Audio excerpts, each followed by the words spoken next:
Okay.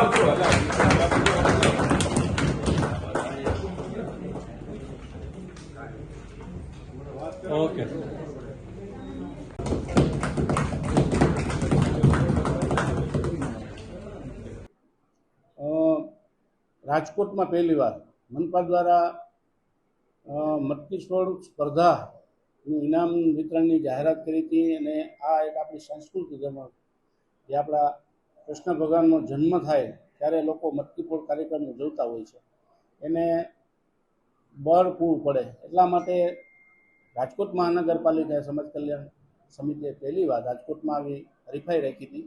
એમાં લગભગ રાજકોટમાંથી કુલ 53 લોકોએ આ ફોર્મ ભર્યા હતા અને ભાગ લીધો હતો સ્પર્ધામાં.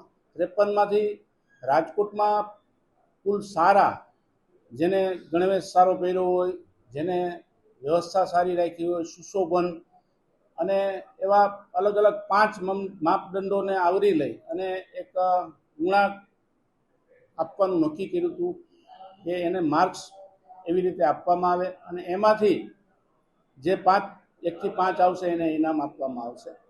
અને જજની ટીમ જ્યાં જ્યાં ફોર્મ ભરાણા હતા અને જ્યાં જ્યાં ઉત્સવનો કાર્યક્રમ થયો હતો ત્યાં અહીંયા મોકલવામાં આવી હતી મહાનગરપાલિકા દ્વારા. અને બધાનું એક લિસ્ટ બનાવી અને એમાંથી આપણે રાજકોટમાં 5 સારા જે મટકી ફોડ કાર્યક્રમ થાય એને આપણે પસંદગી કરી હતી.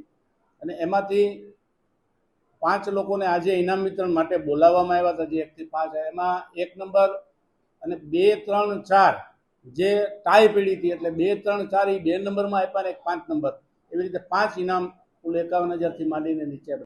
મેં પહેલાં કીધું કે આપણી સંસ્કૃતિને વળગી રહેવાય અને લોકો એક શ્રાવણ માસ એવો ભક્તિને અનુરૂપ માસ હોય છે કે લોકો એમાં ભક્તિભાવથી જોડાયેલા હોય છે. આખો મહિનો ભગવાન ભોળાનાથની પૂજા કરતા હોય છે અને સાતમ આઠમ એ કૃષ્ણ જન્મોત્સવનો આનંદ લોકોમાં અનેરો હોય છે. અને આ કાર્યક્રમના ભાગરૂપે આપણે લોકોના આનંદમાં વધારો થાય અને લોકો આમાં જોડાય એને અનુરૂપ કાર્યક્રમ કરવાનો.